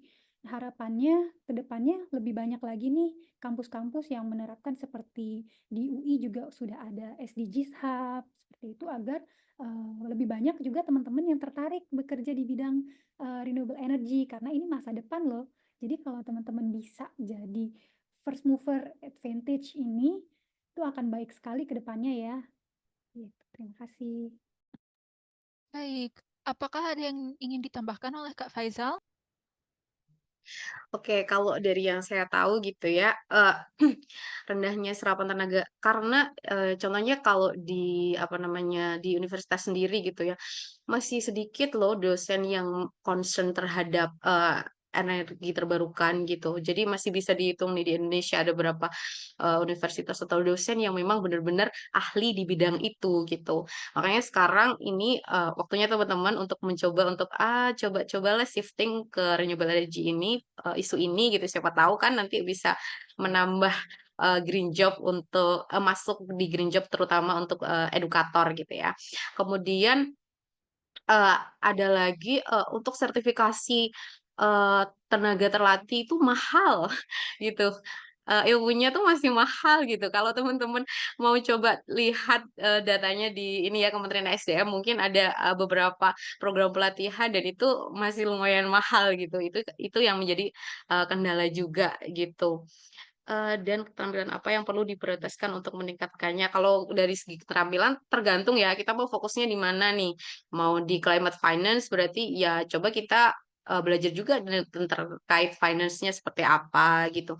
Kalau mau di PLTS, ya udah kita, nyemplungnya di, pembangkit listrik PLTS-nya seperti apa, karena banyak banget ya sumber energi terbarukan yang bisa digunakan di Indonesia, potensinya banyak gitu, nggak cuma matahari gitu, ada angin gitu, ada dan lain sebagainya gitu, banyak yang bisa digunakan gitu. Jadi kalau semisal mau diprioritaskan apa, nah itu tergantung concern teman-teman itu di mananya gitu, seperti itu. Thank you. Baik, atas jawabannya. Mari kita lanjutkan ke pertanyaan berikutnya dari Kak Gilvan. Oke, terkait perubahan iklim, apakah ada faktor lain selain renewable energy yang berdampak terhadap perubahan iklim? Jika ada, bisa diberikan contohnya gak, Kak? Terima kasih. Baik, mungkin jawabannya boleh dimulai oleh Kak Faizal. Kepada Kak Faizal, kami persilahkan untuk menjawab. Oke, faktor lain, contohnya adalah deforestasi gitu ya, karena masih banyak program-program atau mungkin, kegiatan deforestasi yang dilakukan gitu. Itulah yang, berdampak terhadap perubahan iklim. Kemudian gaya hidup, jadi teman-teman yang sekarang lebih suka naik mobil pribadi atau kendaraan pribadi, motor pribadi, nah mungkin, bisa coba untuk shifting menggunakan kendaraan umum gitu ya, jadi bisa mengurangi jejak karbon kita gitu. Contoh nyatanya seperti itu. Baik, terima kasih Kak Faisal. Selain jejak karbon kita, apakah ada yang ingin ditambahkan oleh Kak Maya? Bener banget, kita harus aware dulu terhadap jejak karbon yang kita tinggalkan di bumi ini. Salah satunya kita bisa pakai tools di Genbi ya, di kalkulator jejakkarbonku.id. Di situ kita bisa hitung nih transportasi harian kita, misalkan kita transportasi menggunakan bus ataupun kendaraan pribadi. Dari situ kita bisa compare dengan teman-teman kita di Indonesia maupun ASEAN. Nah, aku sendiri termasuk cukup jauh ya rankingnya, makanya mulai lebih aware dan di situ mulailah berinvestasi di energi terbarukan lebih banyak lagi karena dimulai dari awareness dahulu. Nah, kalau untuk selain energi terbarukan tentunya pasti deforestasi. Nah, sekarang ada solusi baru lagi nih yang lebih murah dan bisa diterapkan di perkotaan. Karena kalau kita tanam pohon ribuan di kota kan udah sulit, lahannya udah kurang nih di Jakarta. Kita bisa mulai budidaya alga, karena alga itu 1 kilonya dari beberapa riset ada yang bilang 50 kali lebih penyerapannya lebih banyak daripada pohon, ada yang bilang 1000 kali lebih banyak menyerap emisi daripada pohon, dan ada juga yang bilang 400 kali lebih efektif gitu. Makanya sekarang aku juga lagi riset lagi terkait bioalga ini, pengen banget nih bikin bus stop maupun busway stop yang ada bioalganya. Kayak di Siberia sendiri sudah ada nih bus stop yang terinstall bioalga karena itu bentuknya cair dan gampang banget ya di ininya di store-nya. Jadi bisa mengurangi emisi dengan yang lebih banyak, menyerap emisi lebih banyak dan tempatnya juga cukup hemat tempat gitu. Terima kasih. Baik, terima kasih atas jawabannya. Mari kita lanjutkan ke pertanyaan berikutnya dari Kak John. Dan saya juga sebenarnya ingin bertanya pertanyaannya yang sama. Oke, jadi Kak, jika renewable energy secara mandiri berhasil secara masif, bukankah negara terutama PLN nanti akan mengalami kerugian? Baik, kepada Kak Maya kami persilahkan untuk menjawab, Kak. Waduh, ini sebut merek loh, saya takut jadinya. Kalau dibilang rugi, enggak juga sih sebenarnya karena PLN sendiri sekarang number one untuk geothermal energy dan geothermal itu Indonesia paling besar potensinya 40% di seluruh dunia. Jadi kalau misalkan PLN bisa maju mengembangkan geothermal itu, nanti akan pengusaha-pengusaha lain juga akan mengikuti gitu. Dan juga nantinya bisa cuan dari geothermal akan ikut juga berdampak kepada pemasukan PLN dong, nggak cuma dari batu bara aja, maupun gas, maupun oil, gitu sih kalau menurut aku nggak rugi untuk PLN itu. Terima kasih. Oh, baik, Kak. Oke, kalau dari Kak Faisal bagaimana ya, Kak? Oke, kalau dari saya, mungkin ini masih menjadi PR juga ya. Maksudnya dalam rancangan PLN sendiri ketika mau shifting ke renewable energy gitu kan, berarti ada banyak faktor yang harus dipertimbangkan gitu kan. Mulai dari penggunaan fossil fuel sebagai, sumber energi mereka gitu kan, siapa tahu nanti, mau shifting ke renewable energy seperti itu. Nah nanti, kalau ditanya rugi atau enggak, ya mungkin masih dalam pertimbangan ya, nggak tahu juga ini PLN, mungkin nanti teman-teman yang bekerja di PLN bisa ini memberikan masukan gitu. Tapi kalau ditanya rugi harusnya enggak sih ya, karena potensi kita tuh luar biasa. Jadi kalaupun, PLN mau coba sumber energinya dari energi baru terbarukan kan juga bisa, gitu.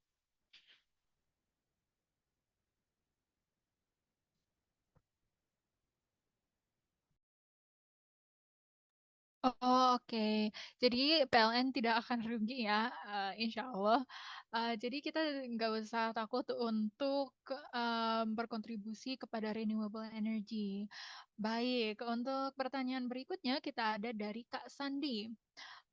Pertanyaannya adalah, bagaimana cara kita bisa membangun SDM kita untuk peduli terhadap perubahan iklim? Karena masyarakat kita kalau belum kena dampaknya tidak akan kapok. Terima kasih. Baik, untuk Kak Faisal mungkin boleh menjawab dulu. Iya, ini pertanyaan yang ya bener banget ya.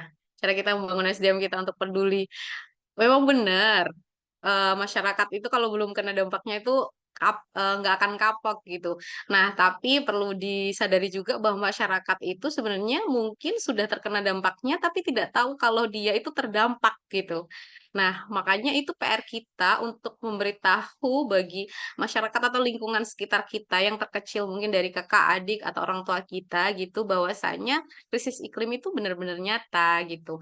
Eee Contohnya tadi yang, di Maluku gitu ya, gagal panen karena sawah tak ada hujannya, tidak bisa diprediksi gitu ya, karena iklimnya berubah-berubah. Nah, ini tuh adalah proses dari, akibat dari perubahan iklim. Nah, hal-hal yang seperti inilah yang harus kita beritahu kepada lingkungan sekitar gitu. Sebenarnya kan mereka sudah merasakan dampaknya, tapi ya karena belum tahu saja gitu. Jadi mungkin itu adalah, apa ya, kesempatan untuk kita menjadi, agen perubahan seperti itu. Gitu. Oke. Jadi sebenarnya semuanya mengalami karena ini masalah yang sangat besar juga ya, pasti semuanya terdampak. Jadi selama kita atau kita bisa ngasih informasi kepada mereka, pasti mereka bisa, membantu. Baik dari Kak Maya, apakah ada pertambahan, Kak? Oke, mungkin aku mau nambahin sedikit, betul banget, masyarakat kita tuh nggak akan kapok kalau belum merasakannya sendiri. Actually udah merasakan pun juga masih nggak nyadar kalau itu tuh perbuatan mereka gitu. Kayak contohnya deh, kita bikin gerakan clean up, nggak berapa lama kotor lagi tempat itu, ya kan? Untuk itu gimana caranya? Kita nggak bisa nih terus-menerus clean up terus. Kita harus mulai dari hulunya. Gimana kita educate people bahwa ini loh sumber masalahnya gitu. Mungkin bisa lebih perkuat lagi di education-nya sih. Terima kasih. Betul betul. Baik, terima kasih banyak atas, Kak Faisal dan Kak Maya atas jawabannya dan terima kasih untuk Kak Rafael Kak Sandi atas pertanyaannya. Selanjutnya ada pertanyaan dari Kak Rafael. Teruntuk para narasumber, kira-kira apa visi untuk perkembangan energi terbarukan di Indonesia dan dunia 50 tahun ke depan?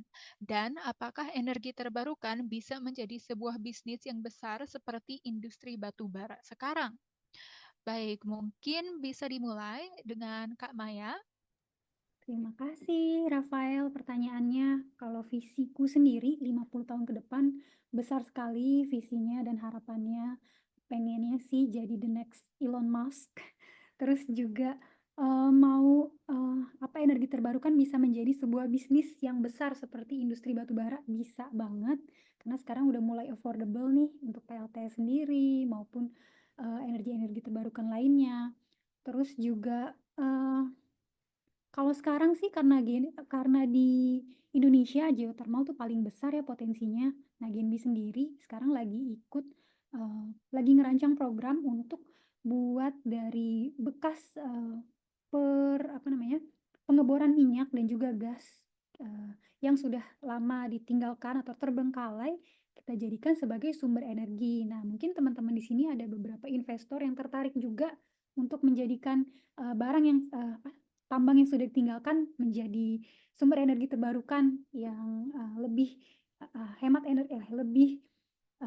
bersih gitu. Boleh banget nih nanti kontak ke aku, kita mulai risetnya dan juga, mulai melakukan kunjungan industri juga sama teman-teman researcher gitu. Kalau menurut aku sih geothermal bisa jadi number one promising ya, mengganti batu bara gitu. Terima kasih. Oke, terima kasih banyak Kak Maya dan amin ya bisa menjadi the next Elon Musk dan menurut aku bahkan bakal lebih penting karena masalah ini lebih penting masalah energi baru terbarukan itu lebih penting daripada eh, kayak peduli tentang planet ini lebih penting daripada Elon Musk itu peduli tentang planet lain gitu ya. Apakah apakah ada yang ingin ditambahkan oleh Kak Faisal? Oke, mungkin pertanyaan kedua ya, apakah energi terbarukan bisa menjadi sebuah bisnis yang besar seperti industri batubara? Bisa banget gitu.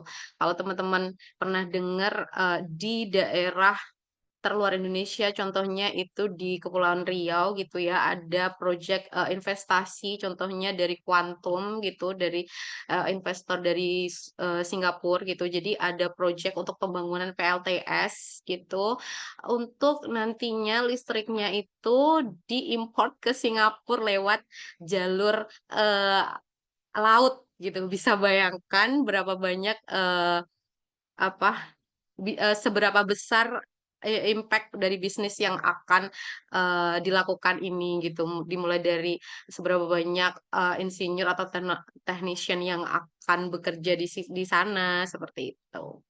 Itu sih Kak. Oke. Hmm, baik. Jadi pada setuju kalau ini bisa bisnis yang sebesar industri batubara sekarang ya. Dan terakhir ada pertanyaan terakhir nih dari Kak Gilvan sebagai tanggapan dari pertanyaan berikutnya sebelumnya. Baik, terima kasih Kak jawabannya. Izin memberikan tanggapan kembali Kak. Saya setuju terkait mengurangi jejak karbon dengan penggunaan transportasi umum. Namun, jika mengurangi jejak karbon dengan kendaraan listrik yang di-charge menggunakan listrik existing, hemat saya pembangkit listrik akan bekerja lebih tinggi dan meningkatkan emisi karbonnya juga. Mohon pencerahannya, Kak. Baik, mungkin bisa dimulai dengan Kak Faisal. Kepada Kak Faisal, kami persilahkan untuk menjawab.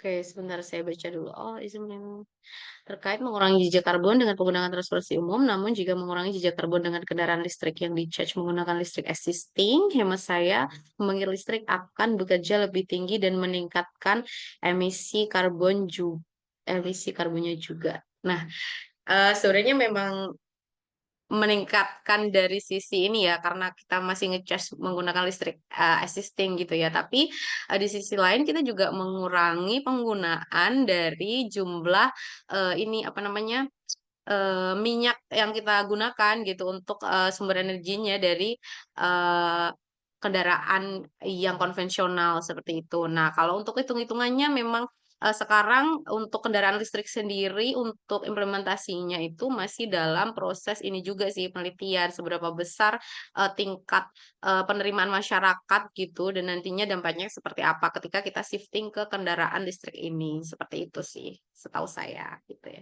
Thank you. Baik. Apakah ada yang ingin ditambahkan oleh Kak Maya?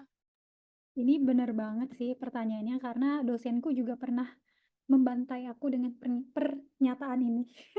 Katanya, "Buat apa pakai EV? Kan EV juga dari, pembangkit listriknya batu bara juga, sama juga bohong," gitu. Tapi actually, sudah mengurangi karena EV itu kan nggak ada ini ya, nggak ada knalpot gitu, sama kayak kita pakai, apa namanya, setrika maupun pakai ini. Walaupun memang saat ini dominan pembangkitnya masih pakai batu bara, tapi mulai sekarang, apalagi 2025 ini, banyak sekali pembangkit batu bara yang sudah stop dihentikan, sudah tidak boleh beroperasi lagi.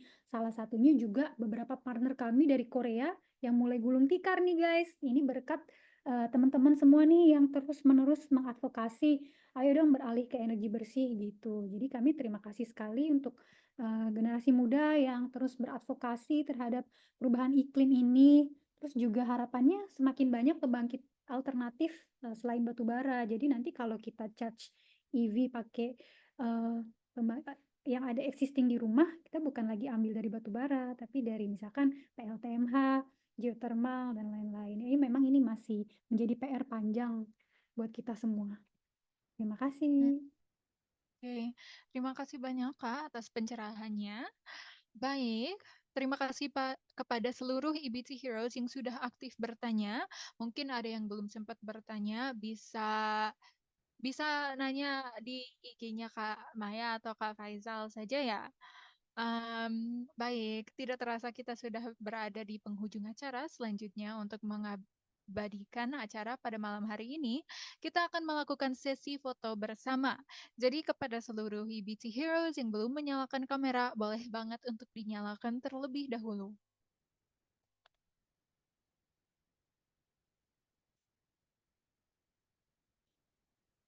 Oke, terima kasih kepada Kak Iqbal udah nyalakan kamera. Tentu saja kepada Kak Faisal dan Kak Maya ya. Lalu, apakah ada EBT Heroes lainnya yang ingin on cam? Saya akan menunggu beberapa detik ya. Oke, 10.